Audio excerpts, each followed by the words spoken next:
কলকাতার new market এলাকা mini Bangladesh নামে পরিচিত। মূলত বাংলাদেশি পর্যটক ও অতিথিদের কেন্দ্র করেই গড়ে উঠেছে কয়েকশো হোটেল ও গেস্ট হাউস। কলকাতায় চিকিৎসার উদ্দেশ্যে যাওয়া বেশিরভাগ বাংলাদেশেরই গন্তব্য এসব হোটেল।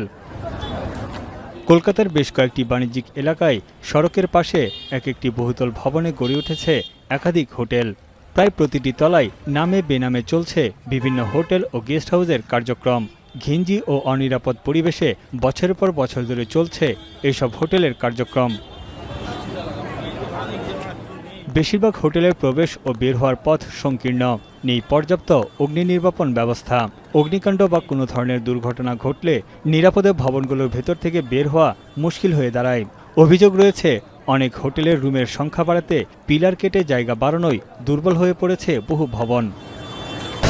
Breaking news, Airtel এখন Circle। পর্যাপ্ত অগ্নি নির্বাপন ব্যবস্থা না থাকার পরও কিভাবে এসব পরিচালিত হচ্ছে তা নিয়ে উঠেছে প্রশ্ন। এছাড়াও বেশ কিছু হোটেলের লাইসেন্স নেই বলেও অভিযোগ রয়েছে। এমনকি হোটেল মালিকদের বিরুদ্ধে কঠোর পদক্ষেপ নেওয়ার নজিরও নেই।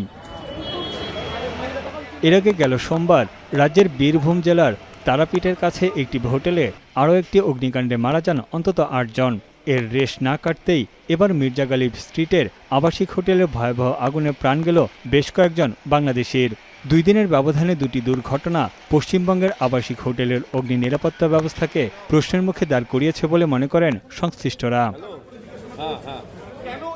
তানভীর জনি, এখন বিশ্ব।